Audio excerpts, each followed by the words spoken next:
নমস্কার সবাইকে, একটা নতুন ভিডিওতে আপনাদের সবাইকে স্বাগত। এক অসাধারণ সুন্দর জায়গায় দাঁড়িয়ে রয়েছি। আমি যেখানে দাঁড়িয়ে রয়েছি এই জায়গাটার নাম হচ্ছে সুন্দরবন 0 পয়েন্ট। আর পেছনে যে নদীটা আপনারা দেখতে পাচ্ছেন এটা হচ্ছে কালিন্দী নদী। আর ওই সাইড থেকে আরেকটা নদী এসছে, ওটা হচ্ছে রায়মঙ্গল নদী। রায়মঙ্গল নদী এবং কালিন্দী নদী এইখানে মিলিত হয়েছে। আর ওই সাইডে মানে এটা দেখা যাচ্ছে না এখান থেকে, ওই সাইডে হচ্ছে বাংলাদেশ। আমি পুরো বর্ডারে দাঁড়িয়ে আছি, সুন্দরবন বর্ডারে। তো ওই সাইডে হচ্ছে যশোর জেলার সুন্দরবন এরিয়া বাংলাদেশের, এবং ওই সাইডে আরও 3টে নদী মিলিত হয়েছে একটু সামনে গিয়ে। তো এই যে হচ্ছে সেই 5 নদীর মুখ। আপনারা যদি গুগলে সার্চ করেন তো দেখতে পারবেন, 2টো নদী হচ্ছে আমাদের দেশের কালিন্দী এবং রায়মঙ্গল, আর ওদের দেশের হচ্ছে 3টে নদী। এরকম একটা মুখ আছে। আর সামনে এই নদীটা পুরো চলে গেছে রায়মঙ্গলে, এইদিকে এই দিকটা হচ্ছে পুরো রায়মঙ্গল, এই যে এই দিকটা। তো যাই হোক, আমি আজকে এই ভিডিওতে আপনাদের দেখাবো যে সুন্দরবনের এই এরিয়া, এই যে 0 পয়েন্টে এখানে আদিবাসী মানুষ কিভাবে আছে, কেমন আছে, তাদের জীবন কাহিনী, তাদের গল্প। তো ভিডিওটা দেখতে থাকুন, খুব সুন্দর লাগবে।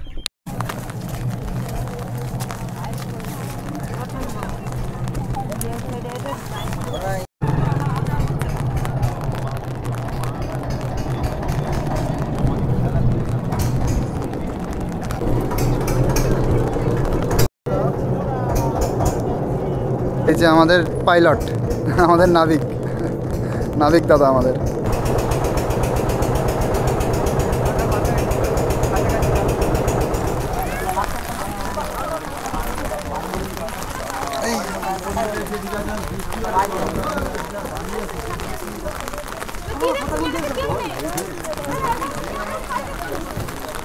চলুন, আমরা ওই পারে ছিলাম, ওই পারটার নাম হচ্ছে লেবুখালী, আর এই পারে চলে এলাম, এটা হচ্ছে দুলদুলি। তো অনেক দিন পরেই এবার সুন্দরবনে এলাম, মোটামুটি 3-4 মাস পরেই এসছি।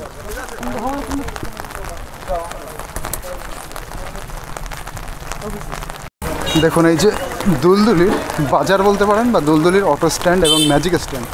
এখান থেকেই বিভিন্ন জায়গায় অটোতে করে যাওয়া যাবে। বৃষ্টি আরও বেশি হচ্ছে। দেখুন গ্রামের পরিবেশ, সুন্দরবনের গ্রামের একটা প্রকৃতি এবং পরিবেশ আপনাদের সামনে তুলে ধরছি। দেখুন বর্ষার মধ্যে সুন্দরবনের গ্রামীণ জীবনযাত্রা। আর এই যে নদীটা আপনাদের দেখাচ্ছি, এটা হচ্ছে কুড়েখালী নদী বা শগুনখালী নদী। এর আকার কিন্তু হচ্ছে খালের মতন। আর ওই সাইডে যে ফরেস্ট দেখতে পাচ্ছেন ওইটাই হচ্ছে সুন্দরবন ন্যাশনাল ফরেস্ট। ওর মধ্যে বাঘ, হরিণ সব কিছুই আছে, এবং ওটা নেট দিয়ে ঘেরা যাতে হরিণ বেরিয়ে না আসতে পারে। আর আমরা এই পথ দিয়ে চলে যাচ্ছি একদম এর শেষ সীমানায়, যেটার নাম হচ্ছে সুন্দরবন 0 পয়েন্ট, শামশেরনগর। দেখুন এই নদীর ধার দিয়ে অনেক গাছ দেখতে পারবেন। এইগুলো সবই লবণাম্ব উদ্ভিদ, যার মধ্যে কেওড়া গাছ, বান গাছ। কেওড়া গাছের ছোটো ছোটো পাতা, বান গাছের একটু মোটা পাতা।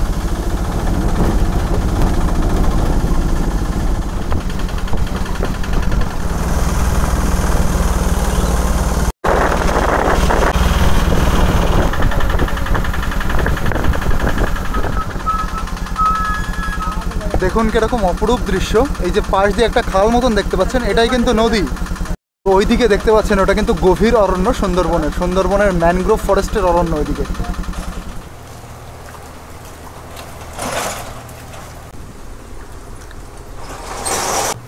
ভিডিও শুরু করার আগে গরম চা ঠোঁটে ঠেকিয়ে নিচ্ছি।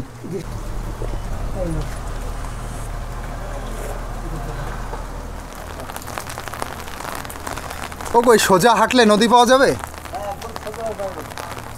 বৃষ্টির মধ্যে ভিজছেন? কি করব বলুন। তো আজ চলে এসেছি সুন্দরবনের একটা নিপুণ গ্রামে, অতিরিক্ত গ্রাম। আর এই গ্রামের একটা সাইডে রয়েছে বাংলাদেশ, মানে গ্রামটা শেষ হয়েছে, তারপর একটা নদীর ওই পারেই হচ্ছে বাংলাদেশ। তো হাঁটতে হাঁটতে সেই দিকেই যাচ্ছি। জায়গাটা হচ্ছে সুন্দরবন 0 পয়েন্ট, শামশেরনগর। সুন্দরবন অসাধারণ সুন্দর জায়গা। আর সুন্দরবন মানেই নদী নালা, এবং এই ভরা বর্ষার মধ্যে চারিপাশে দেখুন বৃষ্টির জমে, মানে বৃষ্টির জল জমে মনে হচ্ছে সব নদী হয়ে গেছে। এইগুলো কিন্তু সব চাষের জমি, ধান চাষ হয় সুন্দরবনে প্রচুর। এইগুলো সব ধান চাষের জমি, সেইগুলো দেখুন বৃষ্টির মধ্যে একদম ডুবে গেছে। আর এই দেখুন কিছু হাঁস, ওরা ওদের পালকের জলগুলো ছাড়াচ্ছে, এই প্যাক প্যাক। এরকম অসাধারণ সুন্দর দৃশ্য দেখতে আপনাকে একমাত্র সুন্দরবনেই আসতে হবে। এইগুলো কিন্তু চাইনিজ হাঁস, সেই দেশি হাঁস না। কিন্তু মাথায় দেখুন ওদের সেই আছে, দেখুন তো এদের ভয় নেই একটু, এত কাছে চলে এসছে। দেখুন সব সেই চাইনিজ হাঁস। আর চলুন এই অসাধারণ প্রাকৃতিক সৌন্দর্যের মধ্যে দিয়ে এই রাস্তা দিয়েই সোজা হেঁটে যেতে হবে। আর সোজা হেঁটে গেলে একটু পরেই আমরা নদী পাবো। নদীটা হচ্ছে কালিন্দী নদী। দাদু কোথায় যাচ্ছেন? বাড়িতে। চলুন আমরা গল্প করতে করতে যাই। বাড়ি কোথায়? শামশেরনগরেই? আচ্ছা ওইদিকে, তা তো ঘুরে যেতে হবে না? আচ্ছা, আর নদী আর কত দূর? সামনেই না? ও দাদু কেমন আছেন বলেন? আচ্ছা নৌকা আছে আপনাদের? নৌকা নেই? তাহলে ওই যে কাঁকড়া মাছ ধরতে যাওয়া হয় না? যাওয়া হয় লোকের নৌকা নিয়ে। আচ্ছা সেটা কি ভাড়া নিতে হয়? আচ্ছা, তা বর্ষাকালে তো দেখছি সব ডুবে গেছে। আপনাদের বাড়ির ওই দিকের অবস্থা কি? জল উঠে গেছে নাকি ঘরের মধ্যে? জল ওঠেনি। আর মাঠে কি ধান টান আছে? হ্যাঁ চারিপাশে। আমার বাড়ি তো অনেক দূরে, বনগা নাম শুনেছেন? হ্যাঁ বনগা থেকে এসেছি আপনাদের সুন্দরবন ঘুরতে। তাই ভরা বর্ষার মধ্যে সুন্দরবনের মানুষ কিভাবে আছে, কেমন আছে, তাই নিয়েই আজকের এই কাহিনী। আমি আর পিছনে আর একটা দাদা আছে, ওই দূরে রয়েছে। দাদুর আপনার নাম কি দাদু? হ্যাঁ মহেন্দ্র মুন্ডা। আচ্ছা আচ্ছা, তার মানে আপনার আদিবাসী তো? আচ্ছা, বাড়িতে কজন মানুষ আছে? বাড়িতে আছে দুইজন। দুইজন? আচ্ছা, তার মানে আপনাদের যে পাড়াটা ওখানে কি সবাই আদিবাসী? হ্যাঁ। আচ্ছা, তাহলে দাদু হচ্ছে আদিবাসী। তাহলে আপনারা জীবিকার জন্য মূলত কি করেন দাদু এখানে? মানে মাছ কাঁকড়া ধরি, আর দেখে ফসল, একটা ফসল চাষ করি। আচ্ছা আচ্ছা, আছে ও কারো 15 কাঠা আছে, কারো 1 বিঘা আছে। আচ্ছা আচ্ছা আচ্ছা, এমন কি জমির মালিক না। মানে আপনারা জমির মালিক না তাই তো? অন্যের জমি চাষ করেন? জমির মালিক তো সেরকম জমি না। আচ্ছা ওই আচ্ছা, 1 বিঘা 1.5 বিঘা, হ্যাঁ হ্যাঁ, 15 কাঠা, 18 কাঠা এই জমির মালিক। আচ্ছা আচ্ছা 5 বিঘা 10 বিঘা 5 বিঘা এখন জমি আচ্ছা আচ্ছা। মালিক না। এই যে বেঁধে গেল দেখুন। দাদুর বাড়িতে কয়জন আছে দাদু? দুইজন বললেন তো, মানে দাদু আর ঠাকুমা? আচ্ছা, ছেলে মেয়েরা? ছেলে মেয়ে সব বিয়ে হয়ে গেছে। ও এইদিকে দেখুন গরুদের খাবারের জায়গা দেখুন কিরকম। আচ্ছা, আপনাদের বাড়ি কি পুরো নদীর সাইডে? হ্যাঁ। আচ্ছা দাদু, তাহলে আপনাদের ওই দিকেই যাবো, চলুন। আচ্ছা, এইটা কিসের মন্দির দাদু? এটা হরি মন্দির। আচ্ছা, দেখতে পাচ্ছেন এই দেখুন, এটা হচ্ছে হরি ঠাকুর। আচ্ছা, বনদেবীর মন্দির আছে এখানে? বনদেবীর মন্দিরে রেখে এসছি। ও আচ্ছা, 1 নম্বর তো দেখুন জলের মধ্যে পুরো চারিপাশের জলে পরিপূর্ণ হয়ে গেছে। এখন তো মন্দিরে ঢোকার রাস্তাটাও সেরকমভাবে সুন্দর না, কাদা পথ দিয়ে যেতে হবে দেখুন। তো দেখুন এই যে আমরা নদীর কাছে চলে এসেছি, এই যে হচ্ছে কালিন্দী নদী। আচ্ছা, এখানে তার কাটা দেওয়া কেন দাদু? বিএসএফ, মানে এই কালিন্দী নদীর ওই সাইডেই হচ্ছে বাংলাদেশ তাই তো? মানে এই নদীটা পার করতে হবে, পার করে এইদিকে একটু এইদিকে সামনের দিকে যেতে হবে, তাহলেই বাংলাদেশ পাবো। আর হ্যাঁ, নদীর ওপারেই বাংলাদেশ। ওই পাশেও একটা সুন্দরবন আছে, ওটা হচ্ছে যশোরের সুন্দরবন। আর আমরা সামনে গিয়ে সেটাও দেখতে পারবো, একদম ওপেন নদী আছে এখানে তো একটু। আচ্ছা, এখন ভাটা না, এই জন্য জল নেই এই জায়গায়।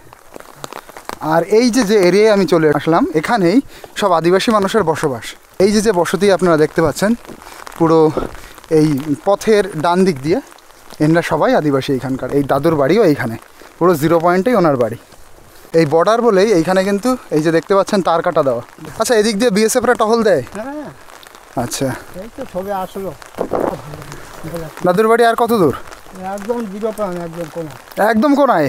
ও মানে ওই পাশের থেকে ওই নদী মিশেছে সেটা দেখা যায়।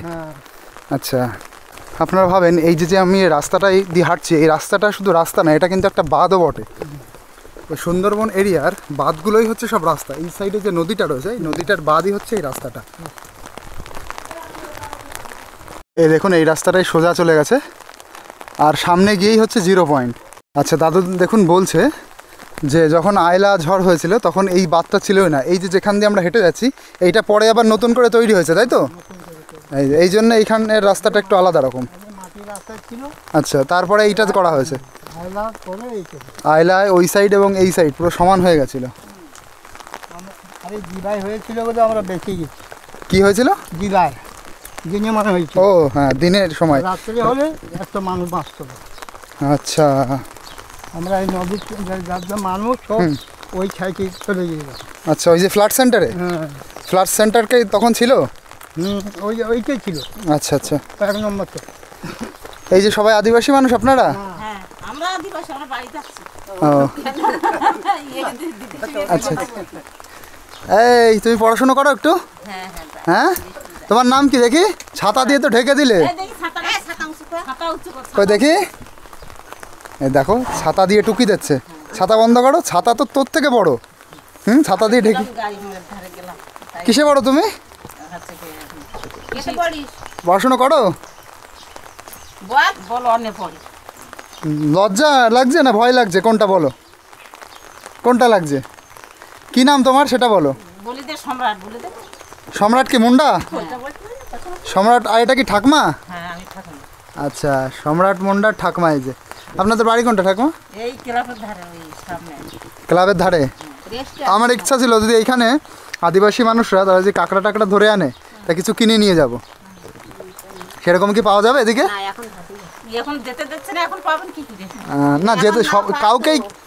তাও একটু পাই তো, এখন ভাটি খায় না, ভাটি খায়। গনমুখে আলি তো। দেখি সামনের দিকে যাই হাঁটতে হাঁটতে, চলুন দেখি। তো এই যে হচ্ছে তাদের লাইফ, এইভাবে তারা রয়েছে এই বৃষ্টির মধ্যে। 2-3 জন মানুষ একটু ছাউনিতে বসে গল্প করছে তারা। দেখুন এরকম অসম্ভব সুন্দর জায়গার মধ্যে দিয়ে হেঁটে যাচ্ছি। এই দিকে তো একদম নদী হয়ে গেছে মনে হচ্ছে। আর এই জায়গাটা দেখুন একটু ফাঁকা ফাঁকা। এই সাইডে হচ্ছে ম্যানগ্রোভ অরণ্য, আর অরণ্যের সামনে ওই পাশে হচ্ছে কালিন্দী নদী, আর এই দিকেই হচ্ছে মানুষের বসতি। তো চলুন আর একটু সামনে আমরা হেঁটে গেলে আমরা সেই সুন্দরবন 0 পয়েন্টে চলে আসব। আর নিচে এই রাস্তাটা খুব পিছল, এই যে ইট দিয়ে তৈরি। দেখুন পুচকি একটা বাচ্চা এই বৃষ্টির মধ্যে খেলা করছে। তোমার নাম কি সোনা? জয়ন্ত মুন্ডা। আচ্ছা, কোনটা তোমাদের বাড়ি? ওইখানে কালো পাপড় দেবো। আচ্ছা, ওই সামনে। একটু এদিকে আসো, এদিকে আসো। তুমি এই বৃষ্টির মধ্যে তুমি ভিজছো, ঠান্ডা লাগবে না তোমার? আচ্ছা, কি খেলা করছিলে এখানে? এখানে কি খেলা করছিলে? বাড়ি থাকতে বালি খেলছিলে? তুমি একটু পড়াশোনা করো? কিসে পড়ো তুমি? মানে ওয়ানে পড়ো? আচ্ছা, নদীতে গেছো কাঁকড়া ধরতে, মাছ ধরতে যাওনি? দাদুর সাথে যাওনি? মাস বাবার সঙ্গে গেলাম। বাবার সাথে গেছো? ও, ঠান্ডা লেগে যাবে, ঘরের মধ্যে যাও। ঠান্ডা লাগে না নাকি? ঠান্ডা লাগে না? জ্বর হয় না ওদের, শক্তপোক্ত মানুষ। আর এই যে সামনে এই দিকেই আপনারা কি নদী দেখতে পাচ্ছেন? হালকা হালকা সাদা সাদা ভেতর দিয়ে, মানে এই জঙ্গলের ভেতর দিয়ে, ওইটাই হচ্ছে কালিন্দী নদী। স্নান টান করে আসলে নাকি? আপনাদের বৃষ্টিতে কিছু হয় না? না, তাই দেখছি। এখানে আমি একটা মানুষের দেখিনি যে ছাতা নিয়ে ঘুরছে, তাই না? কারোর আমি দেখিনি, কারোর মাথায় ছাতা নেই। দেখুন শক্ত সমর্থ মানুষ, কোনো কিচ্ছু হবে না, মানে প্যারাসিটামল এনাদের জন্য লাগেই না। তো এই দেখুন এই কাকু হচ্ছে সামনে কালিন্দী নদীতে মাছ ধরতে গিয়েছিলেন না? হ্যাঁ, কিন্তু কোনো কিছুই পাননি। না, এখন কি মাছ কাঁকড়া কম নাকি নদীতে? মাছ কাঁকড়া কম না, মাছ এখন মরা তিথি বলে এখন একটু মাছ কম। এখান থেকে 2-3 দিন পরে আবার আপনার ভালো মাছ পাওয়া যাবে। ভালো মাছ পাওয়া যাবে। হ্যাঁ, আর কাঁকড়াটা আপনার তো তিথি না পড়লে তো কাঁকড়া পাওয়া যায় না। আচ্ছা এখন তিথিটা পড়লে তখন কাঁকড়া ধরা যাবে। আচ্ছা, আর এই কাকুদের বসতি দেখুন, এই যে সামনেই আমি বলছি যে কালিন্দী নদী, মানে পুরো বর্ডার। কালিন্দী নদীর ওই পাশে হচ্ছে বাংলাদেশ, কালিন্দী নদীর মাঝখান দিয়ে হচ্ছে বর্ডার গেছে না? বর্ডার গেছে আর হাফ হাফ, হ্যাঁ। আর পুরো তার এই সাইডে হচ্ছে এই মানুষের বসতি, এবং এই মানুষদের জীবন চলে সম্পূর্ণ এই মাছ কাঁকড়া ধরে। হ্যাঁ, আর এখানে এই যে বৃষ্টি হচ্ছে, বৃষ্টির সময় একবার শুধু ধান হয়, একবারই অন্য সময় তো ভীষণ জলের অসুবিধা। হ্যাঁ, জলের জন্য তো কোনো ফসল হয় না, না কোনো ফসল হয় না। এই একবারেই ধান না? একবারেই ধান। আর সারা বছর ধরে এই মাছ কাঁকড়া ধরা। কাঁকড়া। আচ্ছা, তো এখন যেটা শুনছি মাছ কাঁকড়া ধরতে দিচ্ছে না বিএসএফ নাকি? না ধরতে দিচ্ছে না ধরতে দিচ্ছে, কিন্তু এখন ফরেস্টার ডিপার্টমেন্টে আমাদের 3 মাস বন্ধ থাকে। আচ্ছা 3 মাস, হ্যাঁ, যাতে ওরা ডিম পেরে মাছগুলো বাড়ে। সে 3 মাস কোন কোন 3 মাস? ওই মানে চৈত্র বৈশাখ মাস থেকে। বৈশাখ জ্যৈষ্ঠ আষাঢ়? হ্যাঁ আচ্ছা, তার মানে আষাঢ়ের পর থেকে আবার ধরতে পারবেন, তাই তো? ধরতে পারবো, কিন্তু ওই যে পারমিশন, ওই যে আধার কার্ড নিয়ে যে নামতে হবে আমাদের। আচ্ছা, এই যে পাশ করে যে মাছ ধরতে হয়, পাশ করিয়ে, এটা কি সবার এরকম পাশ করাতে হয়, না আধার কার্ড দিলেই পাশ হয়ে যায়? না পাস কার্ড ফরেস্টার অফিসে পাস কার্ডই আসতে হয়। পাস কাটিয়ে আসতে হয়, নাম, আধার কার্ড এসব দিয়ে। তারপর সেটা এখানে দেখিয়ে তারপরে পাস বলতে কি, আমাদের একটা রেস্ট্রি আছে। আপনি ধরো বনে যান না, আপনি আমাকে একটা রেস্ট্রিটা আমাকে ভাড়া দিলেন যে 9 মাসের জন্য। এবার সেইটা নিয়ে আপনি চালাতে পারবেন। আপনাকে নিয়ে সেই রেস্ট্রিটা নিয়ে আমি চালাবো। ওইটা নেবেন কেন? টাকা দিয়ে আপনি তো নিজেই করাতে পারেন। না নিজেকে দেবে না তো, সবাইকে দিচ্ছে না? না। তাহলে কি কি হলে দেয়? কিছু এখন সে ডিটেলে এখন হয়নি, যে আগের আমলে যেগুলো হয়ে গেছে রেস্ট্রি দিয়ে গেছে। সিপিএমের আমল ছিল সেই সময় এই রেস্ট্রিগুলো হয়েছিল। আচ্ছা, রেজিস্ট্রি মানে এটা কি রেজিস্ট্রি? ওই যে পাশের কথা বলছি ওটা? হ্যাঁ। আচ্ছা, রেজিস্ট্রি একজন মানুষের নামে হলো, এবার সেই রেজিস্ট্রিটা অন্য একজন যখন ব্যবহার করবে তার নাম তো আলাদা। এবার যখন আপনি বনে যাবেন, আপনার যখন রেজিস্ট্রি দেখবে ফরেস্টার অফিসার, তখন তো দেখবে রেজিস্ট্রি অন্য লোকের নামে আর আপনার নাম আলাদা। না আলাদা হোক, তাতে কোনো অসুবিধা নেই।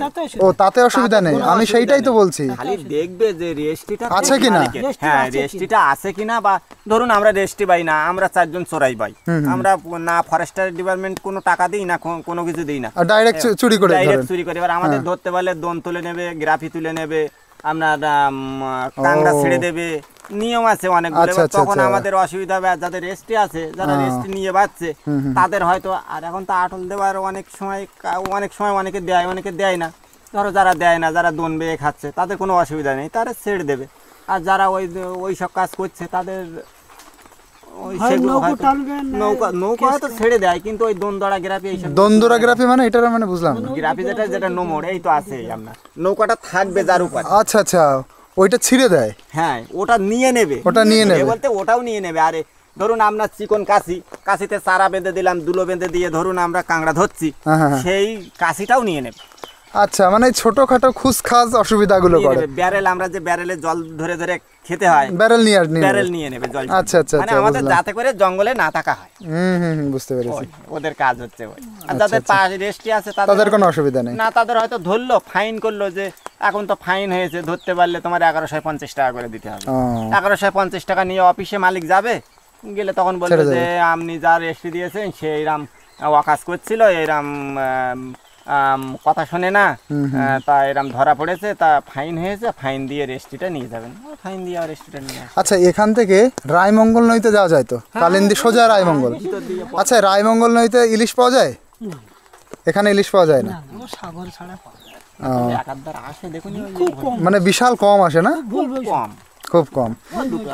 বেশি কি মাছ পাওয়া যায় এখন? ভেটকি, চিংড়ি, এইসব? ভেটকি, চিংড়ি, দান্নে, পায়রা, পার্শে, এসবগুলো প্রচুর পরিমাণে প্রচুর পাওয়া যায়। আর এই বর্ষাকালে এখনই তো মাছ পাওয়া যাবে। পাওয়া যায়। আচ্ছা আচ্ছা, ঠিক আছে কাকু, তাহলে যাই সামনের দিকে। হ্যাঁ হ্যাঁ।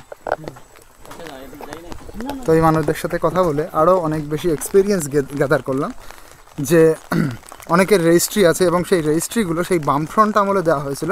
সেই রেজিস্ট্রি নিয়ে সেই মালিক অনেক সময় যায় না নদীতে, সেইগুলো তারা বিভিন্নভাবে 6 মাস 1 বছরের জন্য একটা ভাড়া মতন দেয়।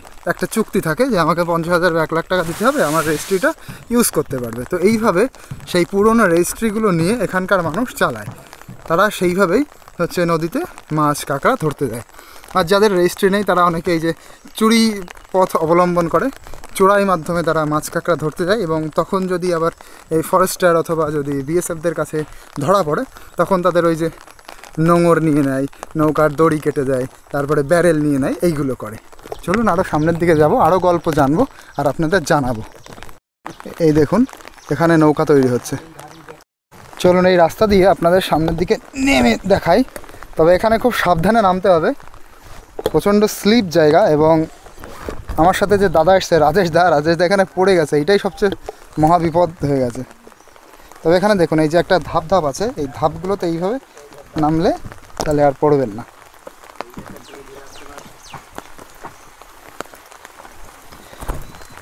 আচ্ছা, এর মধ্যে দিয়ে হাঁটলে আর পড়বে না।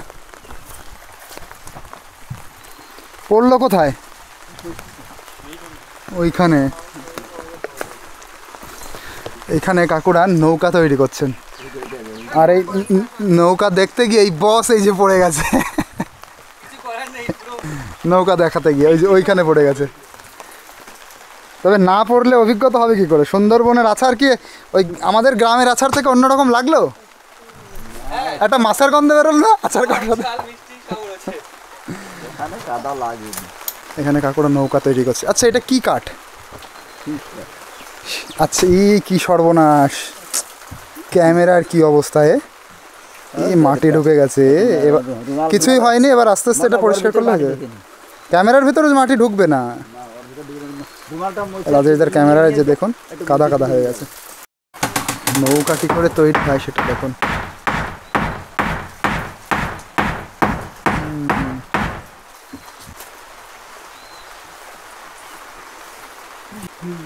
শিরিষ কাঠ। তবে এই নৌকাটা বানাতে কতদিন লাগছে সময়? হ্যাঁ, 1 থেকে 1.5 মাস। আচ্ছা আচ্ছা, কমেছে অনেক, ডান দিকে নিচে আছে। বাঁ পাশেও নিচে আছে একটু। তো যে নৌকাটা দেখুন এই যে সামনে তৈরি হচ্ছে, এইরকম নৌকা বানাতে লাখখানিক টাকা খরচ হয়। আবার কাঠ কিন্তু শিরিষ কাঠ দেওয়া, যদি আরও দামি কাঠ দেওয়া হয় আরও বেশি টাকা খরচ। আচ্ছা এটা তো ট্রলার হবে তাই না? ওই মানে ওই হাত দিয়ে চালানো নৌকা? ও আচ্ছা, হাত দিয়ে চালানো নৌকা তো 1 লাখ টাকা, আর যদি মেশিন লাগাতে হতো তো অনেক টাকা না? নৌকা বানানোর কাজে রয়েছে না তোমার নৌকা? আমাদের নাই ওই বাড়ির নৌকা। মিস্ত্রির কন্ট্যাক্ট কত? 30,000। আচ্ছা, টোটাল তার মানে 1 লাখের উপরে পড়বে কাঠ দিয়ে এবং মিস্ত্রি দিয়ে খরচ। আর এই নৌকাটা চলবে 7-8 বছর মোটামুটি, আরও 2-3 বছর অন্তর অন্তর রিপেয়ার করতে হবে না? হ্যাঁ, প্রতি বছর তো রং চং করতে হবে, আলগা দিতে হবে, তারপরে তখন টুকটাক যেখানে খারাপ হবে সেখানে পাল্টে কি বাদ দিতে হবে। হ্যাঁ, আর মোটামুটি 7-8 বছর চলে, এই হচ্ছে ব্যাপার। 5 বছর চলবে। আচ্ছা আচ্ছা, আপনারা কি একটা শব্দ শুনতে পাচ্ছেন? ভালো করে শুনুন তো। দেখুন একটা শব্দ হচ্ছে এরকম শব্দ। এই শব্দটা এই যে কালিন্দী নদী, কালিন্দী নদীতে আস্তে আস্তে জোয়ার আসছে, সেই জোয়ারের জলের শব্দ। এই দেখুন এক সাইডে এরকম কালিন্দী নদী, আর এক সাইডে এই যে আদিবাসী মানুষের বসবাস।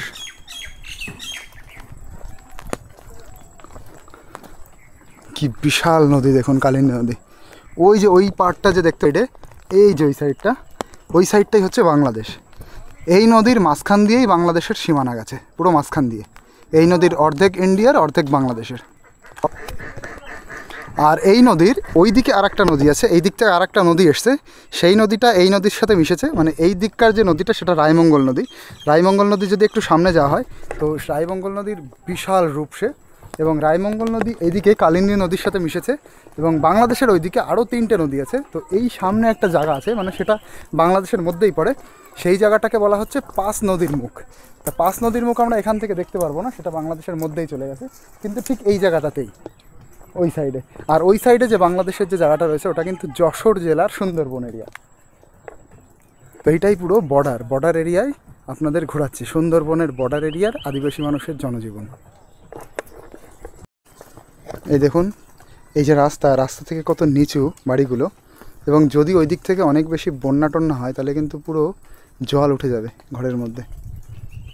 আর এই বৃষ্টির মধ্যে যে ডোয়াগুলো আছে, ডোয়া মানে যে মাটির যে নিচের স্তরটা, সেগুলো দেখুন, এই দেখুন পুরো ভিজে ভিজে ভাব। আর উপরে খড়ের ছাউনি। এই হচ্ছে আদিবাসী মানুষের এখানে জীবন। তাদের কি অসাধারণ প্রকৃতি, মানে প্রকৃতি দেখে জাস্ট আপনি মুগ্ধ হয়ে যাবেন। মানে এই প্রকৃতির কোনো তুলনা নেই এরকম। এইদিকে এই জায়গাটা এতটাই সুন্দর যে এখানে যদি মানে কাদা না থাকতো না, এখানে যদি এমন জায়গা থাকতো যে মানে কংক্রিটের কোনো জায়গা থাকতো, এখানে কিন্তু সিনেমার শুটিং হতো। সেরকম অসাধারণ সৌন্দর্যের জায়গা এই প্রকৃতিটা। আপনারা এখান থেকে দেখুন, আর একদম বিশুদ্ধ অক্সিজেন আপনারা পাবেন এখানে আসলে। এখানে এসে বিকালে জাস্ট বসে বসে এই অক্সিজেন গ্রহণ করতে হবে, এত অসাধারণ জায়গা এখানে সুন্দরবন 0 পয়েন্ট। আপনারা যারা যারা আসছেন সুন্দরবন ঘুরতে, অবশ্যই শামশেরনগরে সুন্দরবন 0 পয়েন্টটা ঘুরে যাবেন, খুব সুন্দর লাগবে। এত সুন্দর প্রকৃতি দেখে জাস্ট মুগ্ধ হয়ে যাবেন। এমনি সুন্দরবনের আপনি যেখানেই যান সেখানেই প্রকৃতি খুঁজে পাবেন, কিন্তু এই জিরো পয়েন্টার এই জায়গার প্রকৃতিটা অনন্য। তো ভিডিওটা একদম অসাধারণ হচ্ছে, আমার তো দারুণ লাগছে এই সৌন্দর্য অনুভব করে, কারণ প্রায় 4-5 মাস পরে আবার সুন্দরবনে এসেছি এই সুন্দরবনের এই প্রকৃতির আস্বাদন নিতে। দারুণ, অ্যামেজিং। তো এই দেখুন অসাধারণ সুন্দর জায়গায় দাঁড়িয়ে রয়েছি। ওই দিক থেকে যে নদীটা আসছে ওইটা হচ্ছে রায়মঙ্গল নদী, এইদিকে যে নদীটা এটা হচ্ছে কালিন্দী নদী, আর এইটা হচ্ছে কুড়েখালি নদী। এই যে ছোট যে নদীটা আপনারা দেখতে পাচ্ছেন, কি দারুণ জায়গা, এবং এখানে ঘাট বাঁধানো হবে সেই জন্য কিন্তু এগুলো দেওয়া হয়েছে। আর যেখানে দাঁড়িয়ে রয়েছি এই পুরো এরিয়াটাই হচ্ছে সুন্দরবন জিরো পয়েন্ট। অসাধারণ সুন্দর জায়গা।